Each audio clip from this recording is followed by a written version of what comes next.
Monica? Monica? She's coming. She's coming. Fine. She's studying that. Monica. You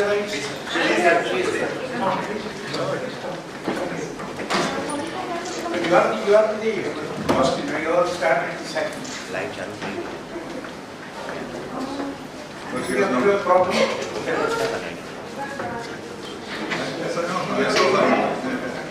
Very satisfied.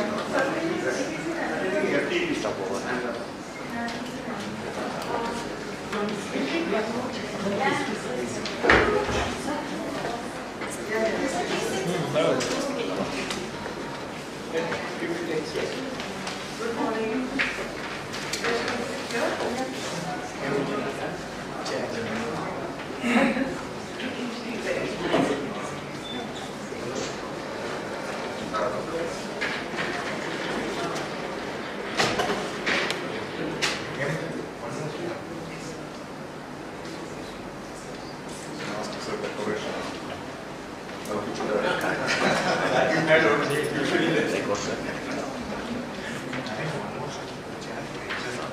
A very warm welcome to all of you to an interaction with our distinguished guest, Honorable Ambassador Shri T.P. Srinivasan.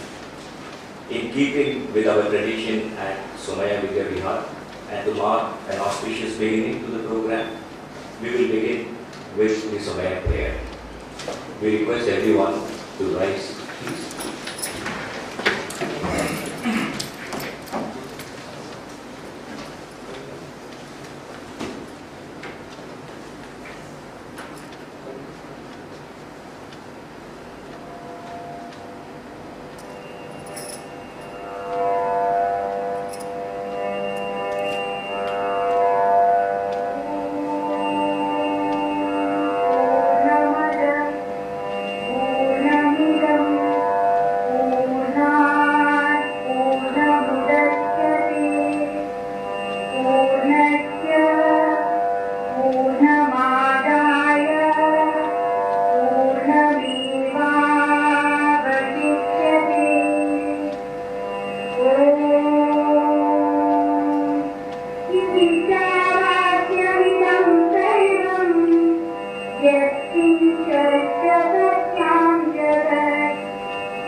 Padma Bhushan late Sri Karamsibai Somayaji in the year 1959 founded the Somaya Vidya Vihar with the motto Jnana Devatu Kaivalyam, knowledge alone liberates, to make great citizens of India and the world.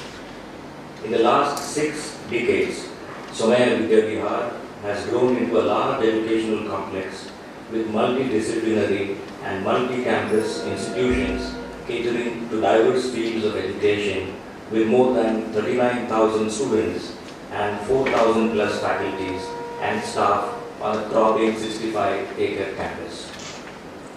Somaya Vidya Vihar University is proudly the first private university in Mumbai. The university, in keeping up with our education standard, has introduced academic flexibility with a wide choice of multidisciplinary activities. The university has introduced an exclusive student exchange program, collaborative and inclusive learning, and various academic programs, keeping in mind the international education demand. Professor V.M. Rajashekharan Pillai sir has been at the helm of affairs of many higher education institutions in India and abroad. Sir is the Vice Chancellor of Somaya Vidya Vihar University and Provost and Professor Chemistry of Somaya Vidya Vihar and Somaya Ayur Vihar. We request Sir to deliver the welcome address. Thank you very much.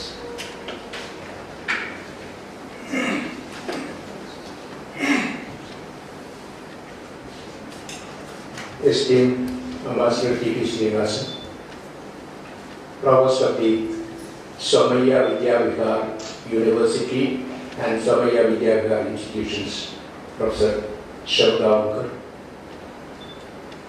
Please, Shavgavkar. My colleagues from the Somaya Vidya Vihar University and other allied institutions and other external invitees. First of all, let me, on behalf of the Somaya Vidya Vihar University and the Somaya Vidya Vihar institutions, the Somaya Trust, on behalf of Mr. Samir Somaya, our secretary was also here, he is in another meeting in another room, he was here. Let me welcome Ambassador Srinivasan to the Somaya family. He is a Professor of Eminence in International Relations and Public Diplomacy in the Somaya Vidya Vihar University, from which date, from now. We can present he has already joined. First July. So this is rather an informal meeting. Let me also welcome Professor Shavgavkar as the Provost of the Somaya Vidya Vihar University and the Somaya Vidya Vihar institutions. Of course, they will be formally introduced. I think I will give the responsibility to you to read out these things. Professor Shavgavkar was the Vice Chancellor of Pune University, a distinguished electrical engineer. I mean, almost 30 years, not almost 30 years in IIT Mumbai. Fellow of all the Academy of Engineers in the country and abroad. After that, he was director of IIT Delhi. After retirement from the government, he went to the Vernet University in Noida, that's in Delhi, NCR, National Capital Region. He completed his term, and we were looking forward to his joining for the last 2 years with us, for the last 2 years. And finally, he joined on 1st of May. Let me welcome Professor Shavgavkar and the 2 stalwarts are joining today. It's a great day for each and every one of us. Let me welcome them, 2 of them formally, and let me have a formal introduction of my colleagues. Of course, this function, Professor Shivakumar and Professor Supriya Rai and Satyendra Upadhyaya, they organized this activity. In fact, we wanted to start with a public lecture, the Somaya public lectures. Then this vacation, 1st of May onwards, vacation is there. Therefore, we suggested that let Professor Srinivasan come here. Of course, he was also Vice Chancellor. We will be introduced. He was looking after the entire university system and higher education, collegiate and higher education system in the state of Kerala for some time. When I was looking after science and technology institutions in the state of Kerala, he was also with the Chief Minister, just like me, as looking after the higher education system in the country. He has also written a lot of things about it. We will introduce him for So then we thought we would have an informal, let me have an informal welcome and sort of introduction to our colleagues and what is it that we are intending to do in the international relation program. What program we are going to do. So it is some sort of a discussion. Of course, Mr. Srinivasan, all of my colleagues are not here today. It is only a focused interaction. That was the title also they have given. It's a focused interaction. And we are lucky to have today Professor Sharma also. And with this I conclude for the time being. And let us introduce all our colleagues. And first we introduce both of them and then followed by self-introduction. And then we proceed. Thank you. So we have a formal day of coming also. Yes. That's all. Thank you so much, sir.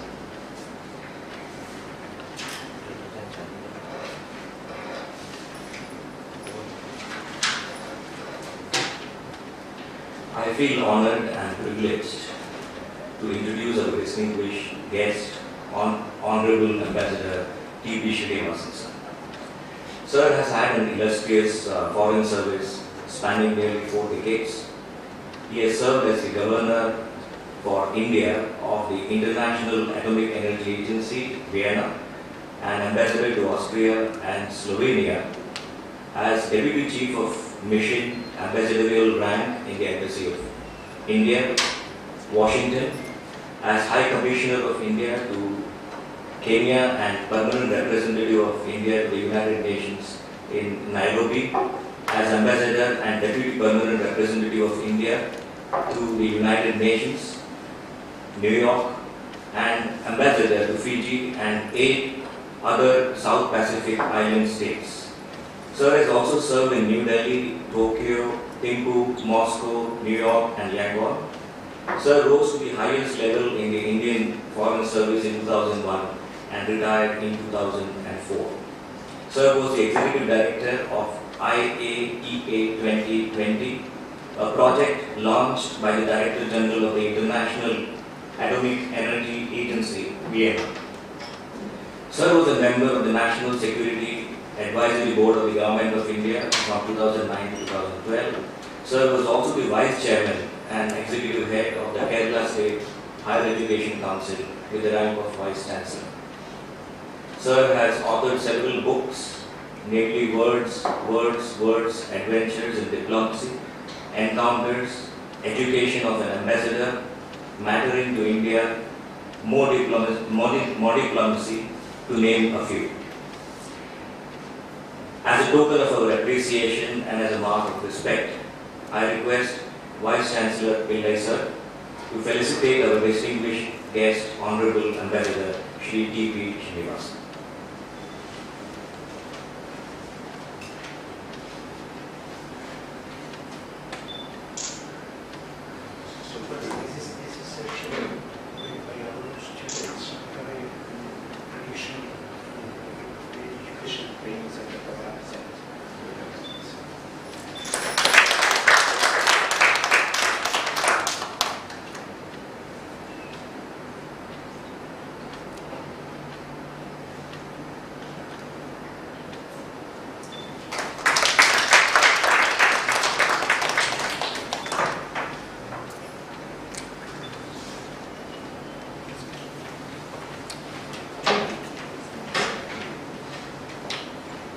May I now request Honorable Ambassador sir to address the cabinet.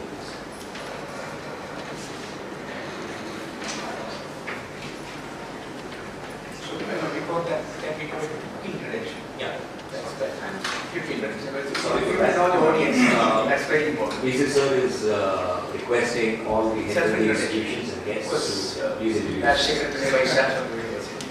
Please. I'm the director of the AJSMI Institute of Management. Ambassador, we met Online. Yes. Pleasure to have you here. One of my old colleagues is here. Very nice. Yeah. He made some days ago.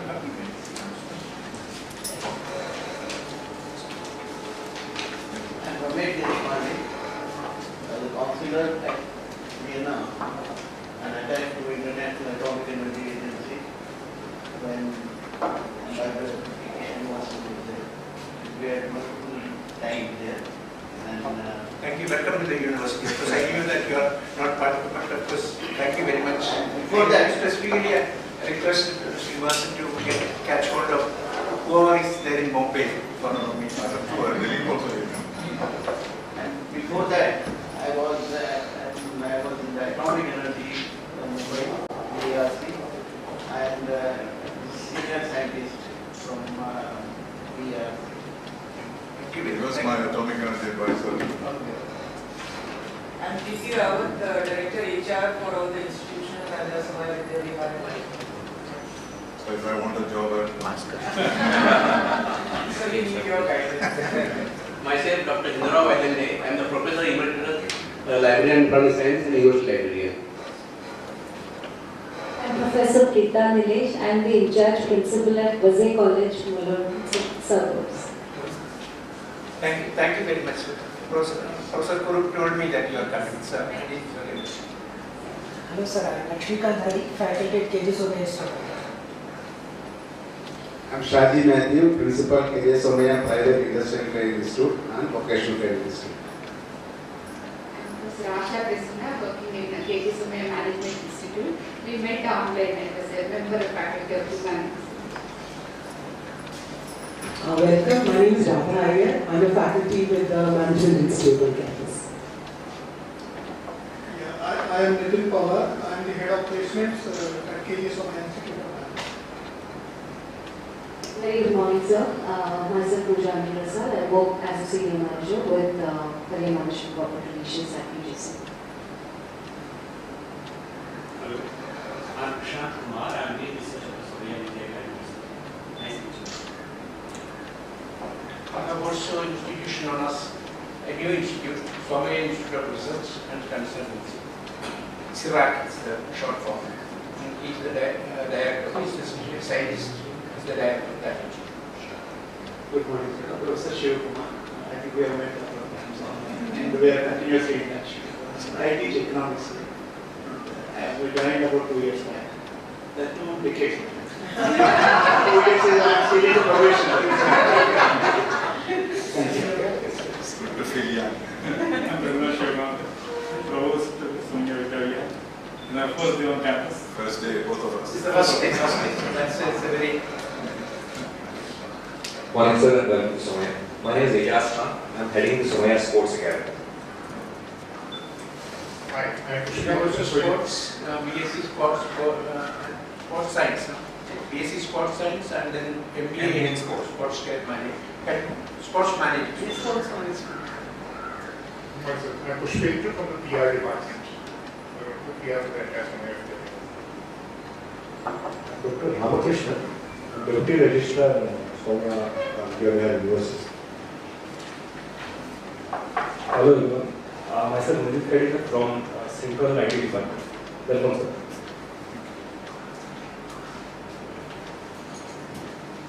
So that we can request our distinguished guests. Please introduce some of the subjects we are already. Please tell your name and introduce So I'm a yourself. Japanese learner at Somaya and I also work at the office of the Vice Chancellor. Myself, Aparna Mandlik. I am working in a Vice Chancellor's office. Please introduce yourself. They have to see you, no? All of you, in the corridors. I'm Hemant Vaidinde. I'm working as an executive assistant to deputy registrar. Myself, Premal. I'm working IT staff. I'm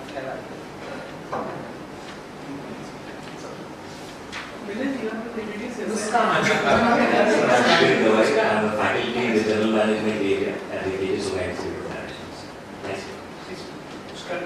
Hi sir, a warm welcome to you. I'm Muskan Thakur. I work with Pushpendra sir and from the PR department as well. My designation is a PR coordinator. You have a chair? Yeah, sure. I'll just take a few pictures for my job and then take share. Okay, English use it.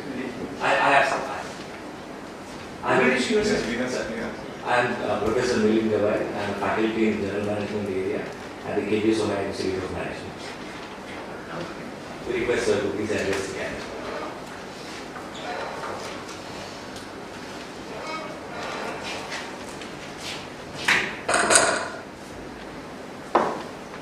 I'm most grateful to Dr. Abhishek for thinking of me when he thought of opening a Department of International Relations here. We have worked together, but I never thought that he would remember me. So it's a great privilege that he thought of me and asked me, and I immediately accepted it because it's a new opportunity for me to work in a renowned university. Since I retired, I have been teaching international relations in very many institutions. And one thing that I have introduced is international studies in management courses. I might be interested. And several management institutions in Kerala have started this international relations course. They didn't have anything like that before. And so the idea of more and more international relations was gaining ground, particularly with the complexity of the world today. So I thought that I was asked to talk to an audience who should be enthused to do international relations. That was the kind of talk I was proposing to do. But I think this audience is already converted. I think I don't need to argue or convince you that international relations are important. So I will not go into that part of my conversation. But of course, if you are interested in specific issues, we can deal with them later. So in a different format, I think I will speak more informally than formally. But the first thing I'd like to say is that teaching of international relations is very interesting. Because most people think that they understand the world. Anyone who reads the Time magazine thinks that he's an expert. So there are too many experts in international relations, and when you talk to them, you realize the kind of pitfalls in jumping into conclusions. Most of our television channels, for example, young people, 23, 24-year-old, give you excellent assessments of Putin or Biden with ease and comfort, because they're never challenged. Because everyone reads the Time magazine, everyone reads the Times or op-ed in the Hindu, which I also write regularly. And therefore there is an illusion that we all know international relations. And at the same time, when you go into the details and why the world confronts unexpected situation in international relations is something which is not being explained. You can yourself think of very many things which were never anticipated. Like the billions of dollars that the United States spent to contain Soviet Union. You can imagine. The amount of investment made in order to finish off the Soviet Union. Soviet Union ended not because of that effort. It was entirely unexpected, and even the Americans did not think about it. But many of us who studied the Soviet Union, and many of us who have worked there, understand very clearly how it happened. And not that we could predict it, but we could see that there are certain inbuilt contradictions in the Soviet society, which could not sustain itself for a long time. Similarly, there are so many other. The Berlin Wall follows part of the Soviet Union's collapse. And after that also there have been many events which have shaken the world without any of these experts having been able to predict them.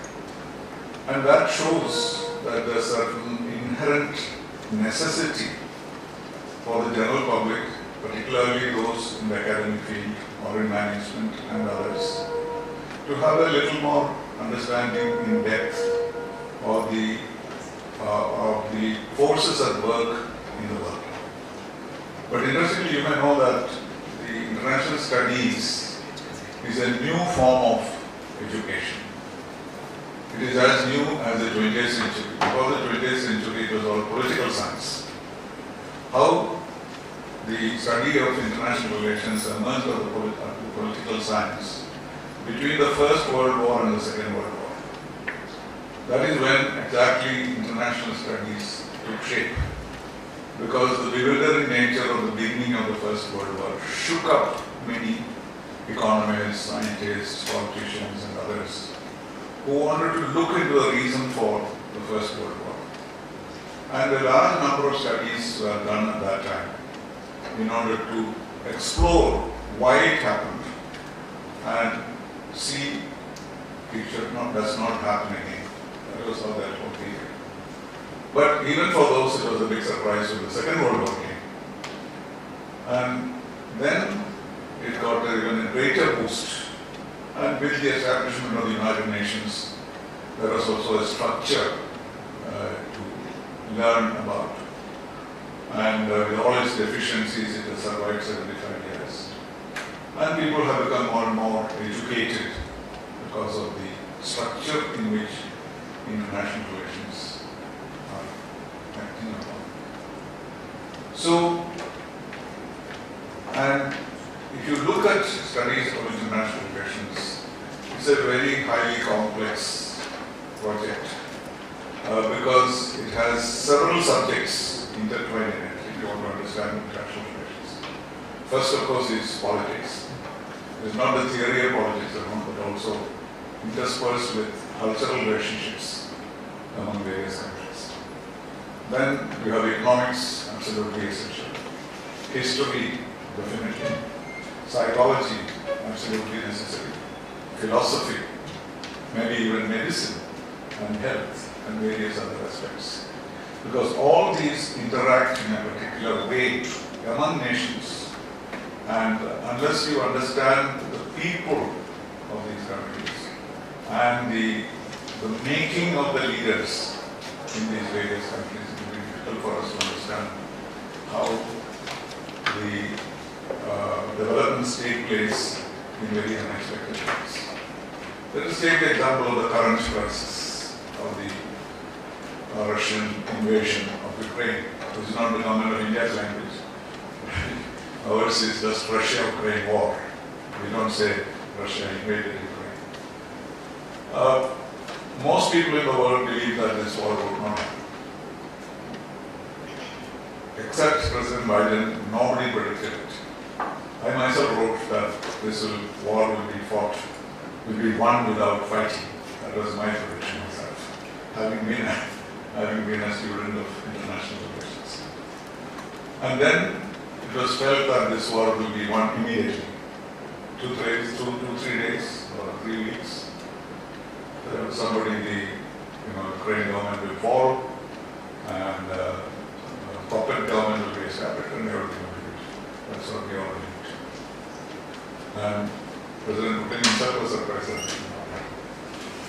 So how many of us will be able to explain this phenomenon?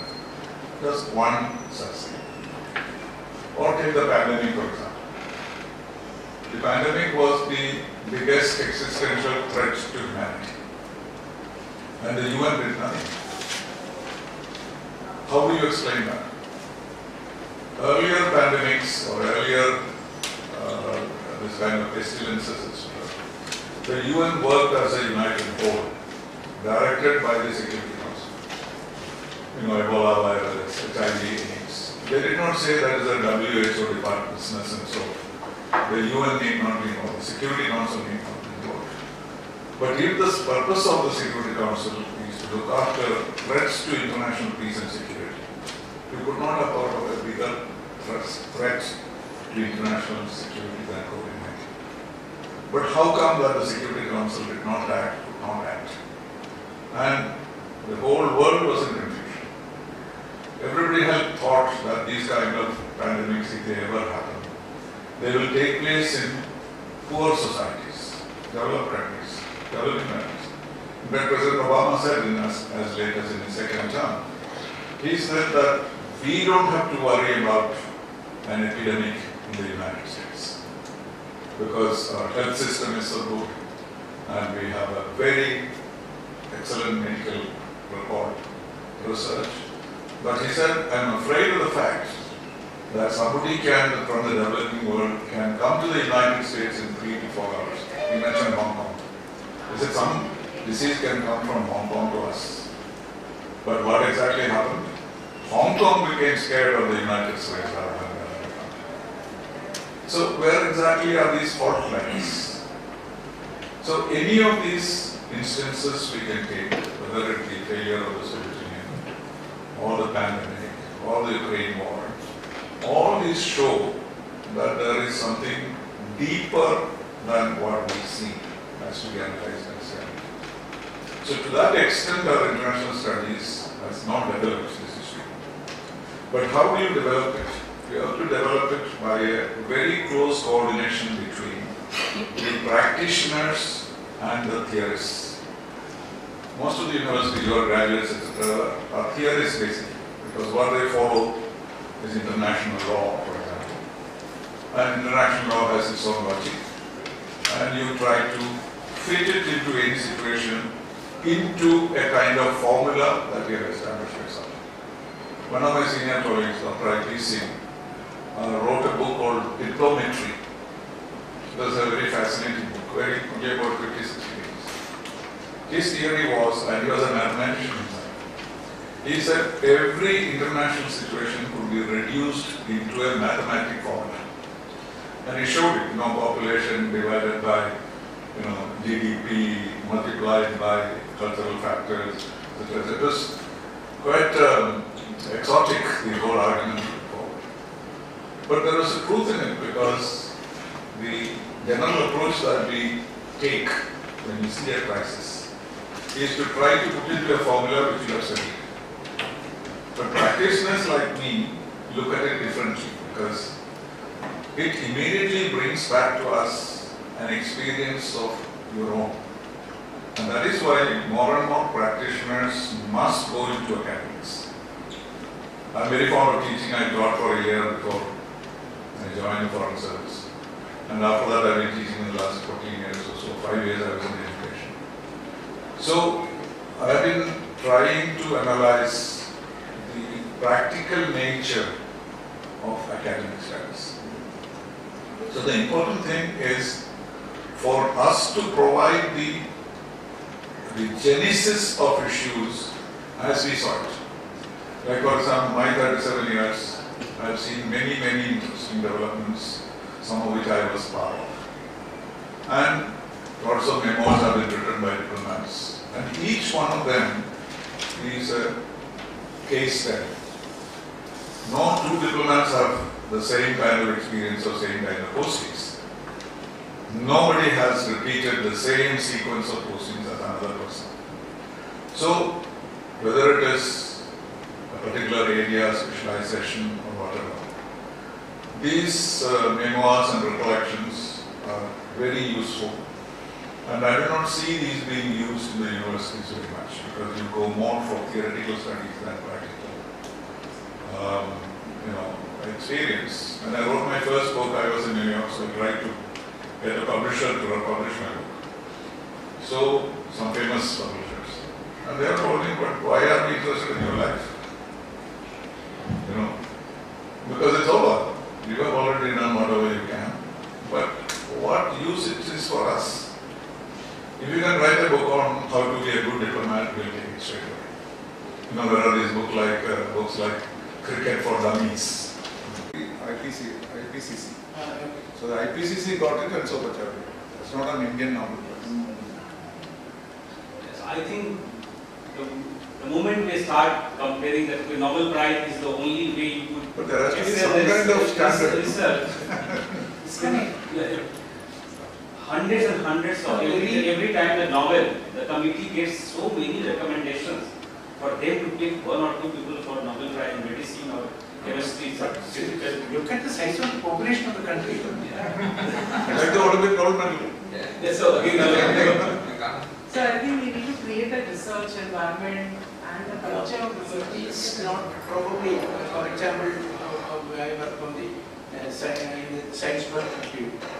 If you just look at Nobel Prizes, or the analyzed Nobel Prize for the last 30-40 years, you will see hundreds of Indians working with the Nobel Prize winner. Hundreds of Indians. From the chemistry, I can give a number of examples. Maybe 90% of the people who have worked with that professor are Indians.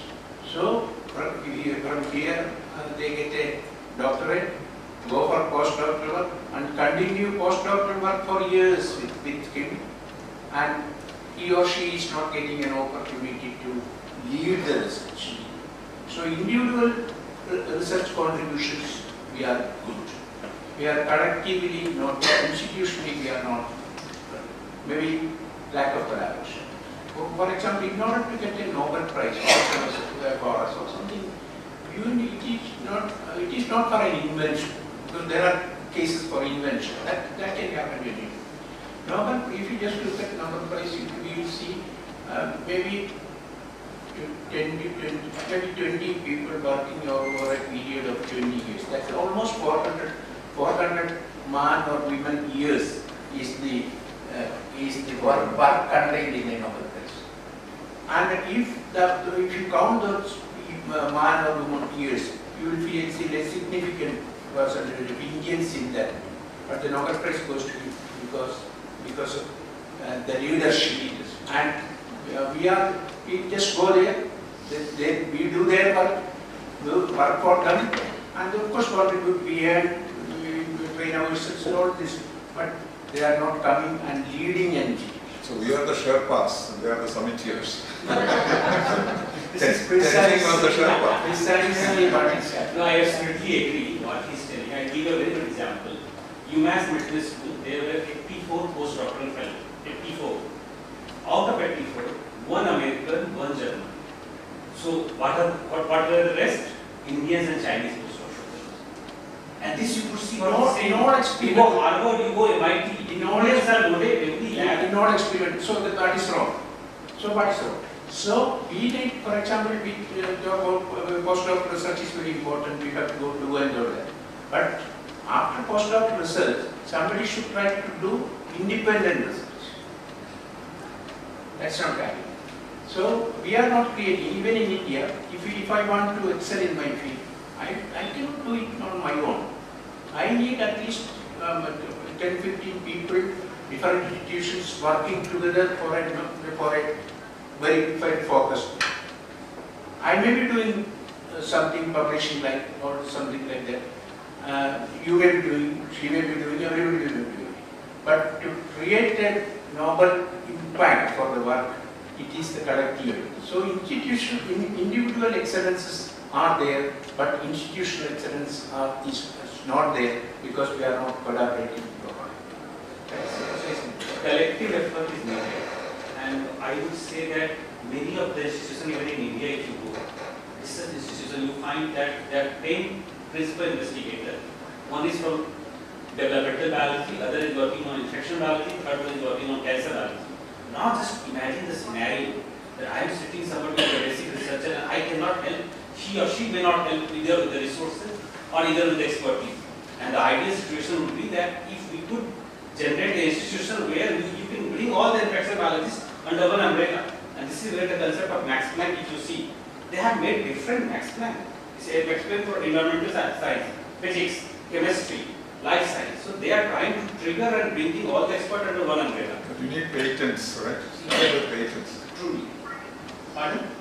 Patents, how much do you get? No, patents we are making now. At least India realized that the importance of patent, IPR policy and all, they realized. Earlier what was happening that the people from abroad coming and they are giving us lecture on tuberculosis, on basmati rice and sandalwood. So I think this scenario has changed now. People realize these are our product and we should be more vocal than some European or American should come and teach us. Jagdish Bhagavati never got a Nobel Prize. How do you explain that? At least 5 of his students have got Nobel Prize. So I told him that you will be known as the one who did not get the Nobel Prize. Sudarshan also. Sudarshan almost got it. ECG Sudarshan. 3 of his students got the Nobel Prize for whatever he has, but he did not get it. Okay, did Bhagavati got it? Sudarshan is a physics, of course, his students. 3 of his students got Nobel Prize. Kaushik Basu also was here. One of the days, Sumaya group had invited Kaushik Basu.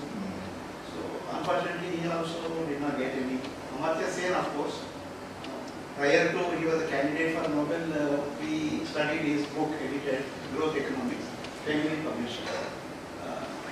Of course, till the time he received the Nobel, he was one of the eminent internationally renowned economists, Amartya Sen.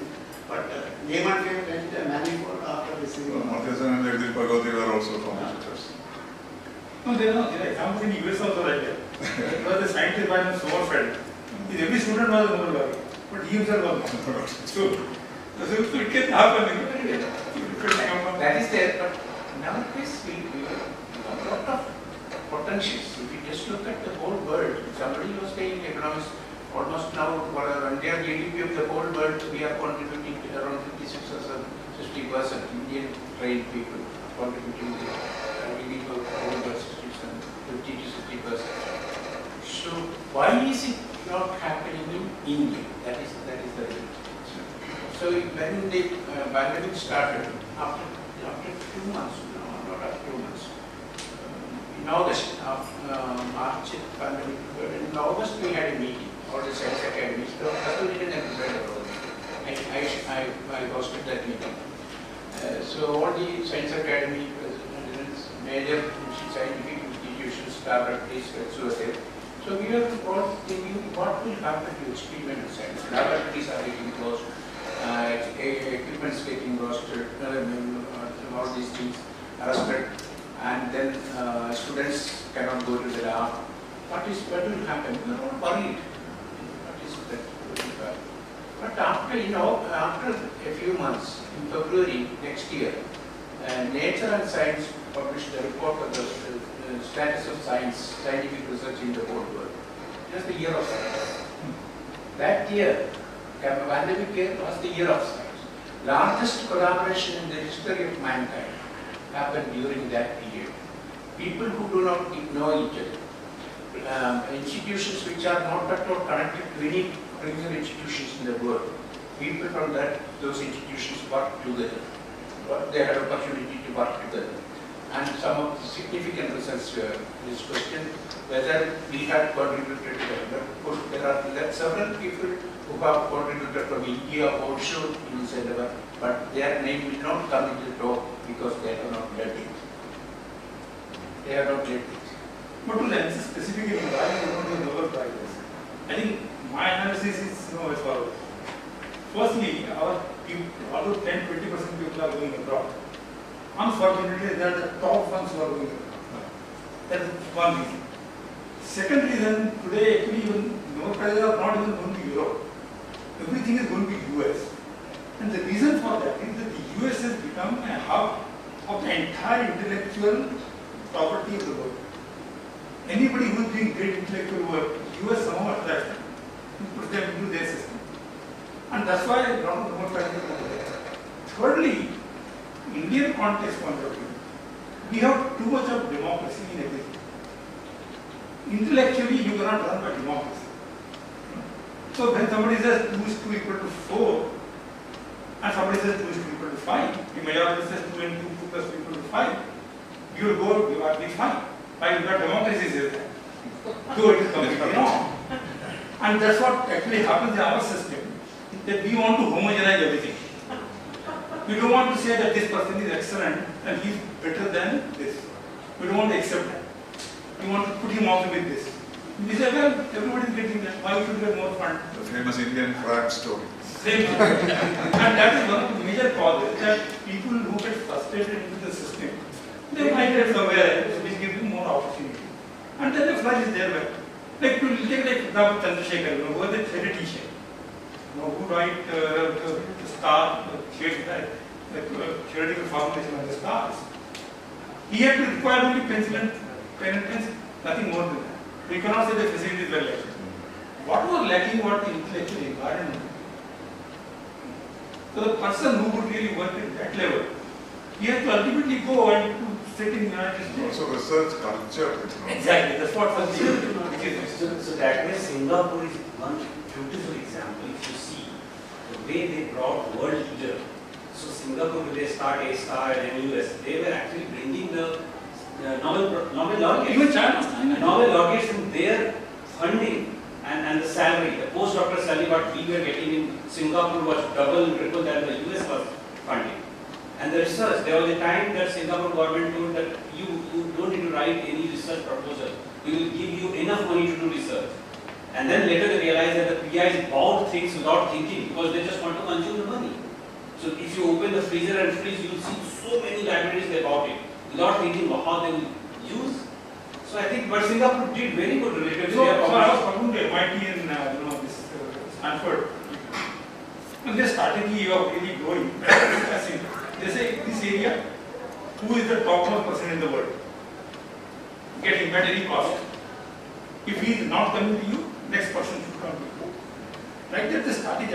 Anko Maharaja offered the vice chancellorship of Kerala University to Einstein. Correct. So, anybody believe? Mr. Einstein, please come and become vice chancellor. He said, I have some other preoccupations. Our college take pride of it. I think the culture is important. That's very important. Because research is encouraged at the school level. Educational background level. For example, look at Ramakrishna. He is the only president of the Royal Society, only Indian, who became the president of the Royal Society. Venki Ramakrishna. So he studied BSc physics from Baroda University. His father was a professor. MS University, Baroda. So then he wanted to do some biology after. There was no opportunity. He tried his level best to get study biology, with biology after that. There was no opportunity. So he went to US and studied biology. They permitted, with the BSc physics, they permitted for him biology. Then after that he did PhD biophysics or something. And finally, then he became the director of the government hospital, medical institute. And finally he got the Nobel Prize in Chemistry. See, here, because I was narrating an example with the master student. Here I am an MSc chemistry, I can write only as a lecturer in chemistry. That is the only possible. Okay, you have to have a basic. We are finding ways to reject. What is Achyut Chandra's case? Achyut Chandra's case, he was refused music PhD because he had not done music in school or college. He got a good musician, professor of biology. So, of course, there was a very personal case coming to. We had in the university system a BTech and BTech in and then PhD, BTech PhD. I mentioned that. BTech PhD. So I appointed him as an associate professor. First, not as assistant professor. In chemistry. That's very good. But there was lot of opposition, trying to get educated and all that. Then, of course, he became a very, very strong candidate. He was a very distinguished researcher. So, the provision is that only an MSc chemistry graduate can apply for a lecturer position or assistant professor position in that's a rule. Even now there are strict rules like that. But there are very clear cases of examples. For example, the other day I did Kabami's presentation. There was a case, for example, there are now in premier institutions in our country, there are eminent engineers who are biology professors. Even in our country, the Institute of Science, for example, the Institute of Science, there was a mathematics person. He did MSc from Presidency College, Madras, and he was professor and head of the Department of Theoretical Chemistry for almost 30 years in Indian Institute of Science. So that freedom was there. And then he became director of an applied research institute. It's called SICRI. somebody who will do it, Central Electrochemical Research Institute. Correct. Correct, yeah. So, see, a mathematics person, MSc person, he become an expert in theoretical chemistry calculations and all that. Professor of physical chemistry became a large number. And finally, he becomes the director of a very applied research institute. So, here we will try to differentiate between what is that? Science and applied science. Within science itself, classification. But there is nothing like if you just encourage knowledge acquisition in all perspective, we can. That's not happening. I don't know how many of you have read Black Swan book. Have you read Black Swan? Yes. So what do we learn from Black Swan? And that's what we should bring to our education system. See, our education system, what it does. So what the Black Swan book says, and which is a very, very logical way, it says that 95% or 99% interval people, they run the system, but they never change the system. Only 1% people who are outside or are outliers. They are the ones who make history. They transform the things. And Indian education system does not accommodate this outliers. We throw them out. So just to add on here. So what happens, as a result, what happens is, for system is running, mass is there, but eccentric people we don't nurture. And for making transformation, we always want eccentric people. Academic eccentric people. Somaya we do. And I am giving example. BC sir, you were not there when I joined Somaya. I have a nightmare of a CA. I studied microbiology, after which I did MS, and then I had a corporate career with the Tatas. Then I took a break and I studied Buddhism, and I took a PhD in Buddhist meditation traditions from Mumbai University. Mumbai University said management and this thing comes under humanities, so you can do the PhD. Then I said, okay, now I would like to teach. They said, we cannot recruit you because your MA is not from the same field, so now you go and do the MA. So I said, it didn't make any sense to me. It was somebody else who said, you come here. That's an example of this. There was Professor Kellogg, was in Stanford, very well established professor, worldwide known. He was from College of Engineering, Pune. And then Professor Sonde, who was the vice chancellor also, he and Kellogg, they were classmates. And Kellogg was a genius. In college also people knew that he was a genius. In the final year, final examination, there was one exam which was kept in the morning instead of afternoon. And Kellogg thought the exam in the afternoon. So then Kellogg did not come for the exam. So when he was coming towards the exam, this student was going away from exam. So they said, where were you? They said, the exam तो अभी है. तो उसने कहा exam तो हो गया morning. तो उस समय जो उनके principal थे college of engineering, they conducted separate examination for Kellogg, saying that if I can't even accommodate Kellogg, what is the point in any college of engineering? Nobody will do that now today. They will say you are failed, why you didn't come? But they said if the genius cannot be accommodated, who can be accommodated? Professor Ayya, who was the principal of the college, whose name about. So our system should learn how to accommodate these people, not each and every one, but identify these people जो हटके, तो उनको हटके कहते हैं कि opportunity देना चाहिए. They will do it, provide mentorship. तो सारे entrepreneurs जो है सर हटके तो होते हैं ना, उनको regular तो कुछ नहीं करना चाहते. Sustainability, do you have some points on international? I just got a query to us. So where does this climate change, tackling the climate change, stands in the priority list of international relations? It is our utmost priority. Okay. But so what we teach over the years is still like that. X summit happened 20 years back. Still we are not able to come to the agreement or negotiate climate change agreement. We will keep reaching, like Rio was a great achievement. Yeah. Recognition of the special needs of developing countries. It was a beautiful, I was there myself. It was the most desirable kind of agreement that the financing will be done. $350 billion was supposed to go to the developing countries. developing countries were allowed to have extra emissions in order to capture carbon. It was a model agreement. But within 2 years, they sabotaged it. That's it. Then you came to up to Kyoto, it went on. And Kyoto, they destroyed it completely. And then you had the Copenhagen Summit and then the Paris Agreement. Paris Agreement is nothing compared to what was in Rio. And now we have the other thing about declaring, each year as a thing. But the calculation is that already we will have 3 degrees Celsius even if we follow everything that was agreed in Glasgow. So that means we are all dead. 1.5 degrees you can survive, 3 degrees you cannot survive. So what are we doing about climate change? So people say that earlier we used to say nuclear weapons will destroy the world, by accident or by design. But now that is not the biggest threat. Biggest threat was pandemic is one and climate change is another.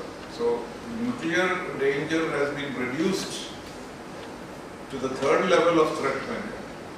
So climate change is the most important. No agreement can solve climate change, in my view, because nobody is going to restrain or restrict fuel consumption, because it's a survival for most people.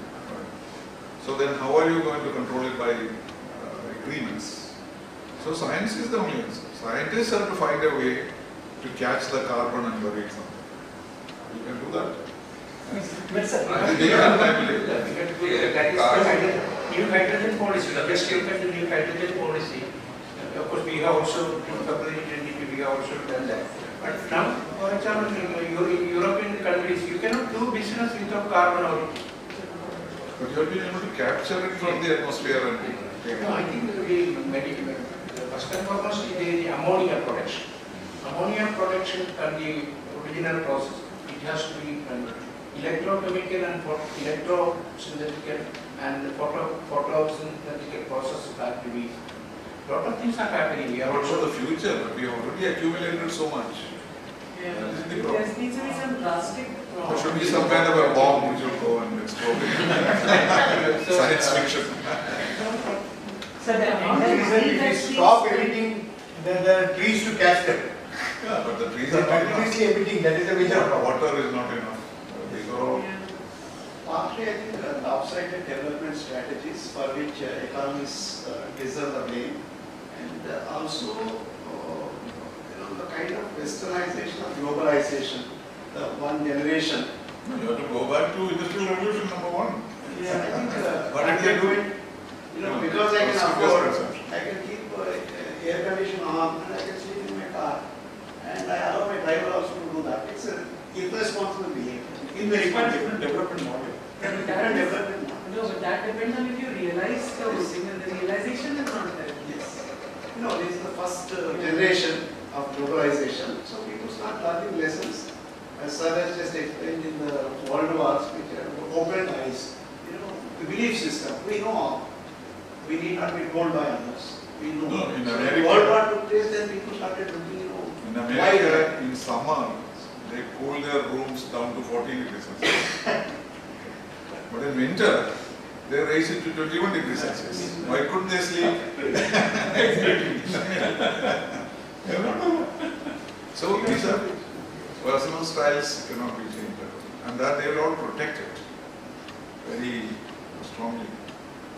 Sorry, you have been saying something. Yes, sir. Like the new education policy has come. So how do you see, at least pockets of excellence being created where this exchange of knowledge and creating this ecosystem for, intellectual capital to thrive in Indian universities and Indian institutions? That is where you find knowledge would come in, and as you were saying that, not winning Nobel Prize and so on, but somewhere that thing has to begin. Like IITs, they were established because there was a collaboration with known universities internationally. But now when we are creating new institutions, where are we drawing that synergy or that excellence to stay here? That is why we handed it out to the rocket scientists, not to educationists. Kasturi Rangan is not an educator. So he was asked to do it because it was considered beyond comprehension. But he's an expert, not me. But there are so many good points about the new education policy. lot of things. For Lots of example, diamonds in it.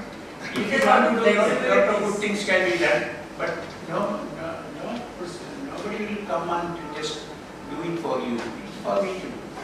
It's for her to do. That is the way. There are a lot of things we can do. So one of the things that I've seen that IIT Bombay has a PhD program, and that IIT Bombay has a PhD program, they do it along with, it's at Monash. There is a collaboration. So they are doing with industry, IIT Bombay, Monash and industry. They've got a few projects like that. No, I think not only IIT Bombay. For example, Indian Institute of Science startup. I have given the program the Indian Institute of Sciences. They have just ISA Pune. I have collected that. I have given it to them. No, Dr. Shiva did a fantastic talk on that, new education policy. He did one on education policy. BCCI have invited me last month. So, I have a question. To slow down the NATO expansion and the Western democracy, is there you spoke about the multipolar world. So, is there a chance that India, Russia and China form one bloc to slow down the expansion of NATO? It's a dream world. But NATO expansion, what we have to understand is, there was a written agreement with Yeltsin that NATO will not be expanded. 1994. So West is really not following up that. And therefore, it is a threat to Russia. But Russia was not able to come with it because they were very weak.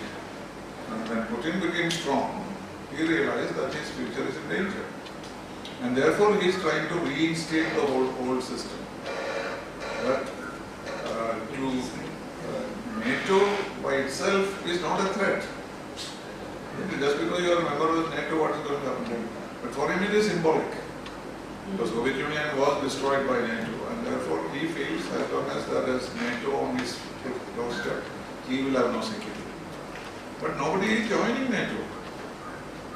There's Ukraine is not a member of NATO, they have not even applied for it. I think President Putin is indirectly, helping the membership to grow. Because of applying too much of pressure. Finland and Sweden want Yes. Yeah, they also want to join NATO. Unintentionally or unknowingly. No, but he started well. He asked Obama whether he could join NATO. But what about the common people who are struggling with the basics? Nobody is worried about it. That's a different level. About millions of people dying and getting displaced. Even if actually nobody is thinking about it. So, sir, I read it somewhere in the print media. Even if a full-fledged nuclear warfare, like the third world war, everyone engaged in putting a bomb on another. Still, multi-billionaires, they would survive with their families for minimum 5 long years. Right? This is what I have. Minimum 5 long years. Double the size of Somaya campus, underground, they have nuclear radiation proof. Yes. Yeah, it is there. In the United States, in New York, it is there. In various other parts. In Europe, it is even more. Yes. Every house has a nuclear shelter. For 5 years, minimum. Every house has, they have made it. No, bunkers is one thing. This is nuclear proof residences, double the size of Somaya campus. What is the price cost?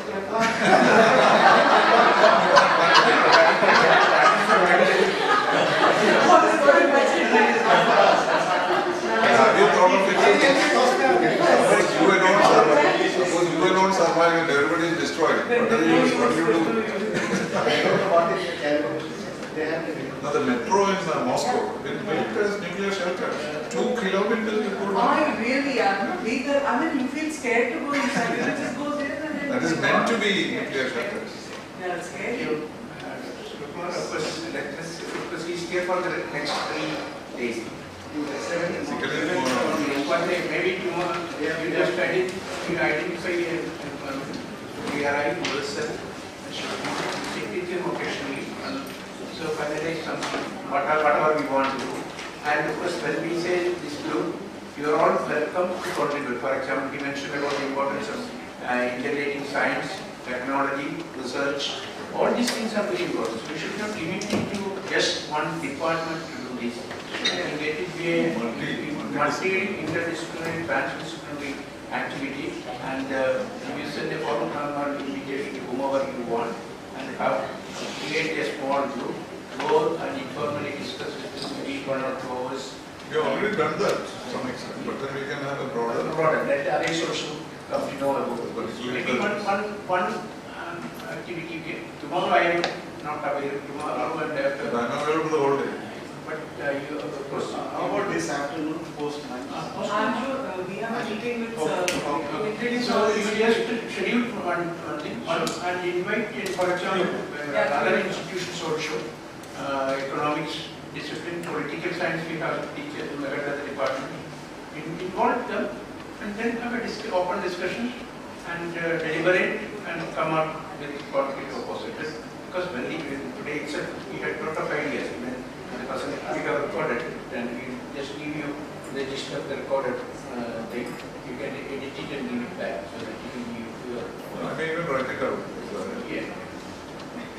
So this is the beginning of the international studies program in the university, and now you can focus. Yes.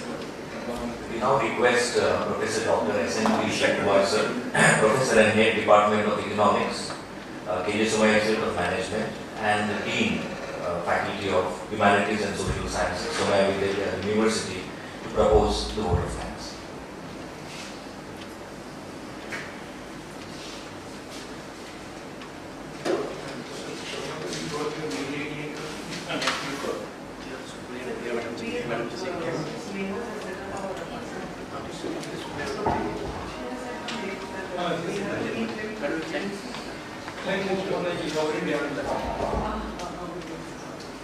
Yeah, international relations, the way we understood from the talk of Ambassador Srinivasan sir, it focuses primarily on the political, economic, military interactions between nations around the globe.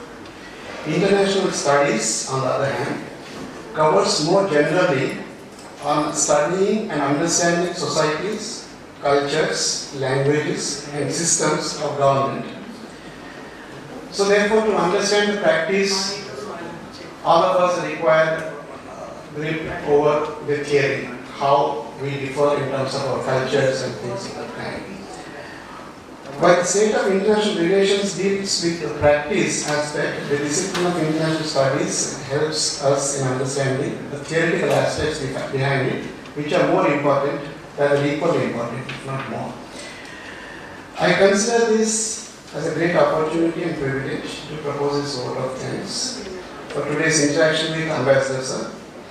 On behalf of the Faculty of Humanities and Social Studies and on my personal behalf, I thank Ambassador Srinivasan sir for kindly accepting our invitation for this interaction today, despite his busy schedule of being at Dubai and meetings in Delhi just days before this event. A couple of quarters ago, I started interacting with Ambassador sir, and it has been quite intensive and almost on a daily basis. These interactions over the past few quarters gives me this courage to stay today in proposing the vote of thanks. An hour spent with sir is, in my opinion, equivalent to a semester spent at the master's level. I also would like to thank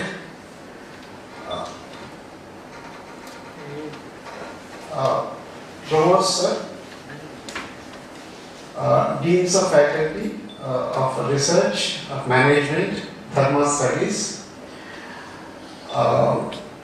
Violet sir, and my colleagues whom I have personally invited, and thank you, each one of you, Brother Radha Iyer, Preeti Rawat Madam. And I know that it is academic year end and we are all occupied with so many evaluation and other important works. Big thanks to all my departmental colleagues who are present here. Faculty members from other institutions on campus, thank you for making it possible.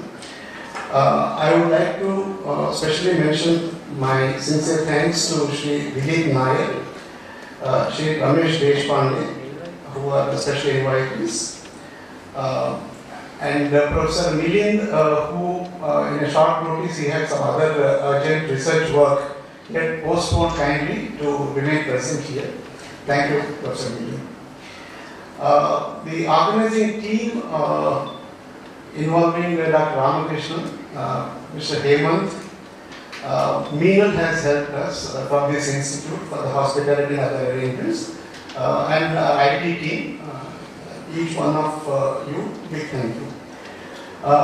Towards the end, I would like to sincerely extend my thanks to Honorable Vice Chancellor Sir for all the encouragement and guidance that he has provided to me in asking me to organize special interaction. Thank you, sir. So I would, towards the end, I would request each one of you to kindly have a lunch together in the Chanakya ground floor, that is the adjoining building. So with this, I thank each one of you once again. Thank you. Tomorrow you organize a meeting to invite people who are relevant to this history. Maybe 1 or 2 hours meeting. And request our Chancellor also. It's maybe the last He will be in the cabinet. So please go ahead, Mr. Thank you. You will also be there. Please, I know you are unwell, but your presence is very important.